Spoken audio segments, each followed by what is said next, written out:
नमस्कार छात्रों, कैसे हैं आप सब। स्वागत है आपका अपना YouTube channel NCERT grammar and GK पर। देखिए, आज हम इस वीडियो में बहुत ही महत्वपूर्ण जो टॉपिक है उसके बारे में पढ़ेंगे। कोई भी एग्ज़ाम हो, बोर्ड एग्ज़ाम, कंपटीशन एग्ज़ाम, जिस संस्कृत विषय से संबंधित कोई भी अगर एग्ज़ाम है तो ये प्रश्न पूछे जाते हैं। प्रश्न है कि वाक्यों को शुद्ध करना। जो संस्कृत के जो वाक्य हैं, जो अशुद्ध रूप से आपको दे रखे होंगे, उनको हमें शुद्ध करना होता है। तो इन प्रश्नों को आज हम पढ़ेंगे, आप ध्यान से उनको समझना। और एक बात मैंने आपको पहले भी कहा था कि आपको संस्कृत पढ़ने के लिए धातु रूप और शब्द रूप का ज्ञान होना बहुत ही जरूरी है। तो आप हमेशा धातु रूप और शब्द रूप हैं, ये याद रखें। इसी से ही हम वाक्यों को शुद्ध कर सकते हैं। और मैंने वीडियो में धातु रूप और शब्द रूप जो महत्वपूर्ण है उनका हमने वीडियो में मैंने जो डाले हैं, आप उनको देखकर याद कर लेना। प्रश्न देखते हैं। प्रश्न है, अशुद्ध कारक संशोधनम, यानी जो कारक संबंधी अशुद्ध जो वाक्य हैं उनको शुद्ध करना होता है। और प्रश्न को हम एक एक प्रश्न को ध्यान से समझेंगे।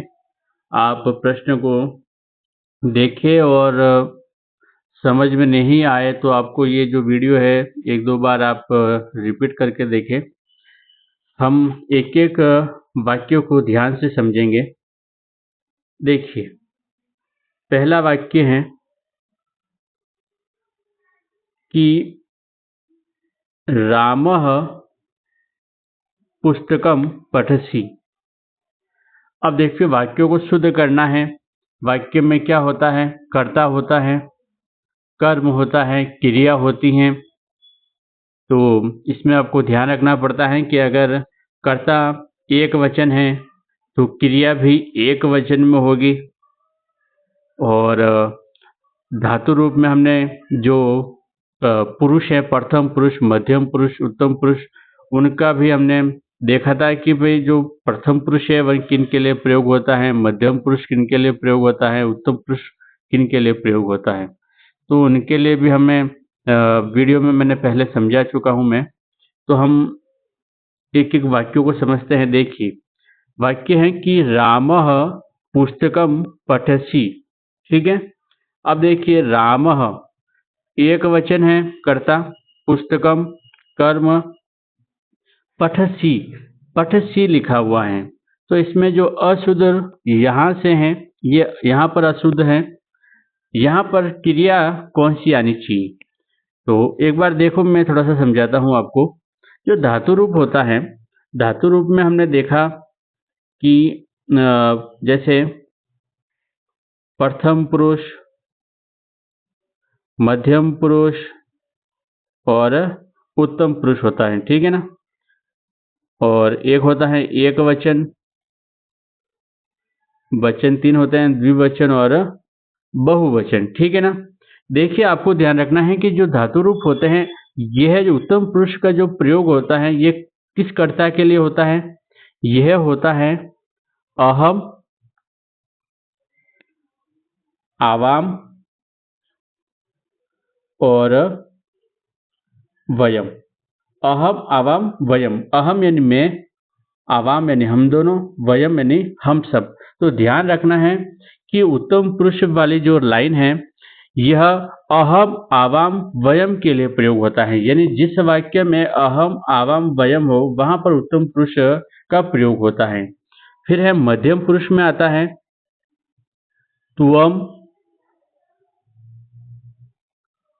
युवाम और यूयम, यानी तुम दोनों, तुम सब। ठीक है। मध्यम पुरुष का प्रयोग तुम दोनों, तुम सब, यानी एक वचन तुम दोनों द्विवचन और तुम सब बहुवचन, इनके लिए प्रयोग होता है। तो आपको कर्ता का ध्यान रखना है कि जिस कर्ता में अहम, आवाम, वयम हो, वहां पर उत्तम पुरुष। जहां पर कर्ता त्वम, युवाम, यूयम हो, वहां पर मध्यम पुरुष। और जो प्रथम पुरुष है यह, इसको हम अन्य पुरुष भी बोलते हैं। क्या कहते हैं? अन्य पुरुष। तो यह सभी के लिए, सभी कर्ताओं के लिए यह प्रयोग होता है प्रथम पुरुष। केवल इन दो का आपको ध्यान रखना है। जैसे पठ धातु के रूप अगर देखें तो पठति, पठत, पठन्ति। मध्यम पुरुष में आता है पठसि, पठथ, पठत। उत्तम पुरुष में आता है पठामि, पठाव, पठाम होता है। तो अब देखिए अपना जो वाक्य है उसमें लिखा हुआ है पठसि, यहाँ लिखा हुआ है पठसि, यहाँ पर आता है ना पठति, पठथ, पठन्ति, पठसि। तो पठसि का जो प्रयोग होता है वह त्वम के लिए प्रयोग होता है। अगर कर्ता त्वम है तो वहां पर पठसि का प्रयोग होता है। ठीक है, तो यहाँ पर जो वाक्य है, यहाँ पर जो वाक्य दे रखा है आपको, क्या दे रखा है कि रामः पुस्तकम पठसि। तो पठसि का प्रयोग त्वम के लिए आता है। तो आपको ध्यान रखना है कि राम के लिए किस क्रिया का प्रयोग होगा? प्रथम पुरुष का प्रयोग होगा, पठति, पठत, पठन्ति का। तो राम एक वचन है तो इसका भी एक वचन क्या हो जाएगा? पठति। क्या हो जाएगा? पठति। तो आपका शुद्ध क्या हो जाएगा? राम पुस्तकम पठति। यह आपका क्या हो जाएगा? गलत होगा। इसके स्थान पर आपको क्या लिखना है? पठति लिखना है। तो रामः पुस्तकम पठति। तो छात्रों ध्यान से सुनना। आप देखिए ये मैंने एक बार जो बताया है आपको कि जो किस पुरुष का प्रयोग किस कर्ता के लिए होता है, ये आप थोड़ा सा ध्यान रख लेना। ठीक है, ये समझ में आ गया आपको? रामः पुस्तकम पठति आएगा। पठसि कब आता? जब यहाँ राम की जगह अगर क्या लिखा होता? त्वम लिखा होता। अगर त्वम लिखा होता ना तो यहाँ पर पठसि आता। तो आपका उत्तर अगर सही रूप से क्या हो जाएगा यहाँ पर कि रामः पुस्तकम पठति आएगा। दूसरा प्रश्न देखते हैं। श्री गणेशम नमः। बहुत ही महत्वपूर्ण प्रश्न है, विशेषकर 10वीं 12वीं बोर्ड के लिए यह बहुत महत्वपूर्ण प्रश्न है। यह हर एग्जाम में बार बार पूछा जाता है। तो मैं आपको यह बता दूं कि ये नमः के योग में, नमः के योग में कौन सी विभक्ति होती है? चतुर्थी विभक्ति का प्रयोग होता है। नमः आपको जब भी दिख जाए तो आपको कौन सी विभक्ति का प्रयोग करना है? चतुर्थी विभक्ति का प्रयोग करना है। तो गणेश की जगह चतुर्थी विभक्ति में लिखेंगे हम गणेशम की जगह। तो गणेशम की चतुर्थी विभक्ति होगी गणेशाय। क्या हो जाएगी? गणेशाय होगी। तो आपको लिखना है इसमें कि गणेशाय नमः, श्री गणेशाय नमः। ये आपका उत्तर होगा। तो इसमें आप दूसरे में लिखेंगे श्री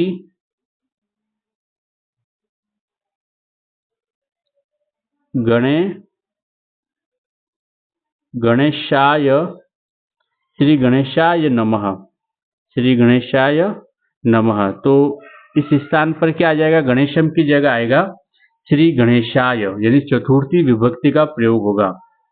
तो ध्यान रखना है नमः के योग में चतुर्थी विभक्ति का प्रयोग करना है आपको। जैसे शिव हैं तो शिवाय नमः, कृष्ण हैं तो कृष्णाय नमः। इस प्रकार से चतुर्थी विभक्ति का प्रयोग करके आपको नमः लिखना है। अगला प्रश्न, तीसरा प्रश्न है त्वम मानुषातः बिभेति। त्वम मानुषातः बिभेति। इसमें आपको सही रूप लिखना है।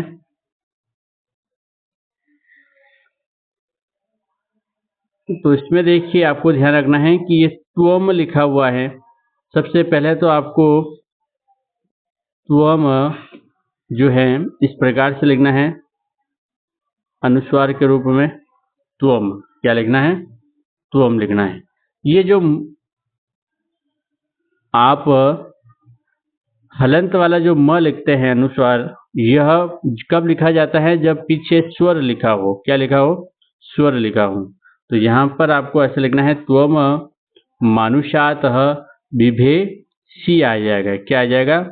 बिभेषि आएगा। तो यहाँ पर आएगा त्वम मानुषातः बिभेषि, क्योंकि तुम के लिए आपको मध्यम पुरुष का प्रयोग करना है। चौथा प्रश्न है कि बालकः विद्यालयम् आगच्छति। क्या लिखा है? बालकः विद्यालयम् आगच्छति लिखा हुआ है। तो बालकः जो करता है वह बहुवचन में है, बालक, बालको, बालकाः तो बहुवचन है, और क्रिया जो है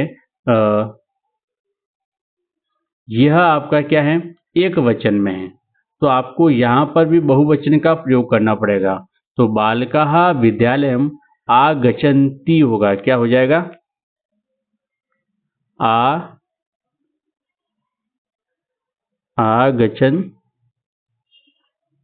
आगच्छन्ति होगा, ठीक है ना? तो आपको लिखना है आगच्छन्ति, यहाँ बहुवचन का प्रयोग होगा।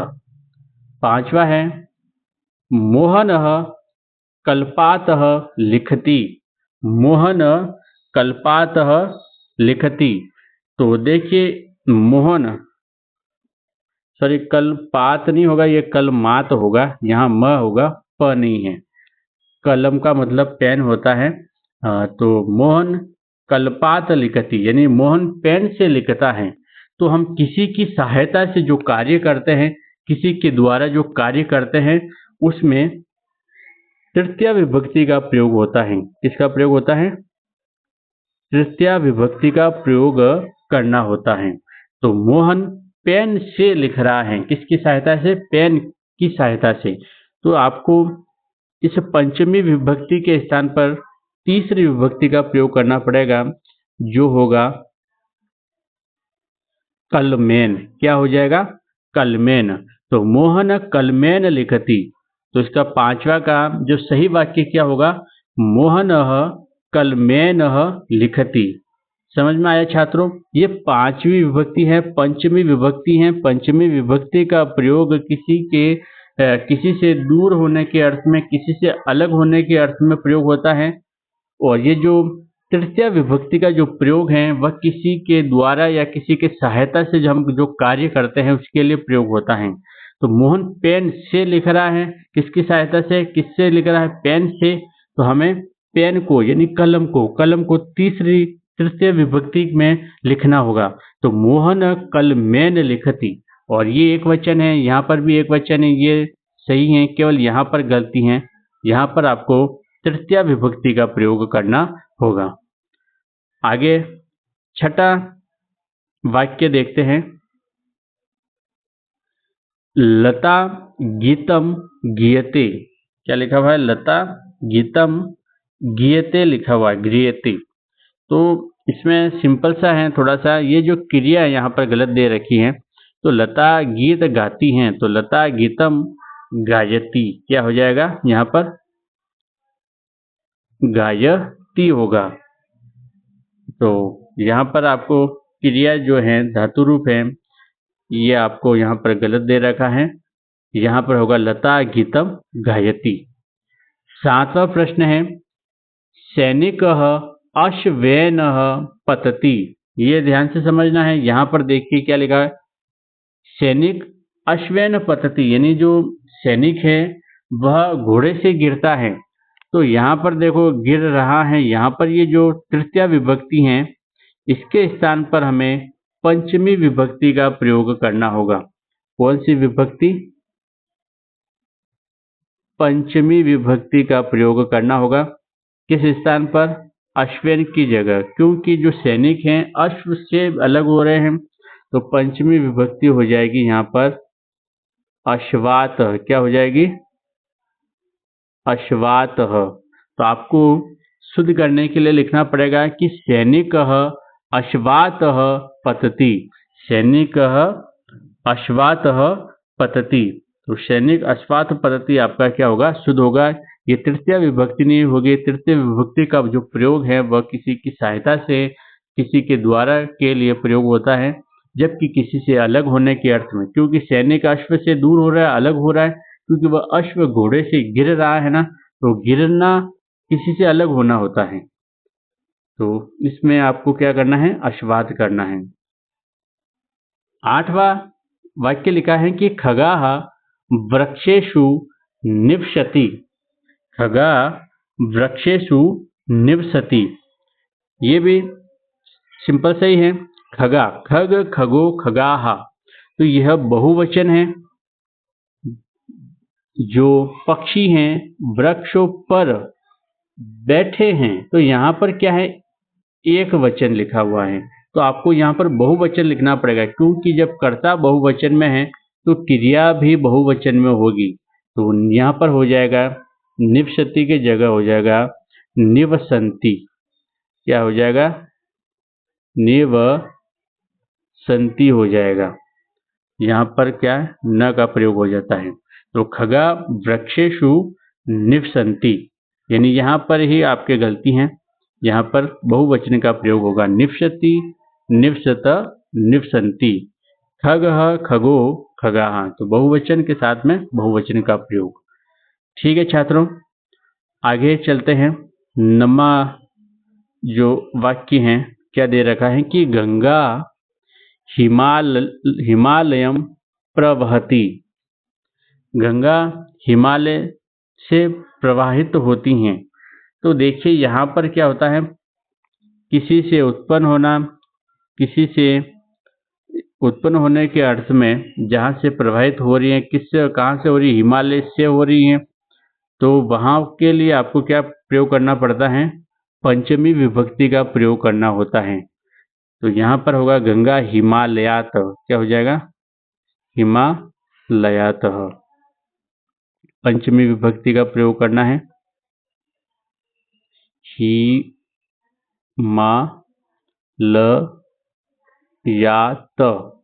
हिमालयात इसके स्थान पर आ जाएगा। तो आपको क्या वाक्य में क्या गलती है, यहाँ पर केवल यहाँ पर आपको लिखना है हिमालयात, यानी गंगा हिमालय से प्रवाहित होती हैं। किसी से उत्पन्न होना के अर्थ में भी पंचमी विभक्ति का प्रयोग होता है।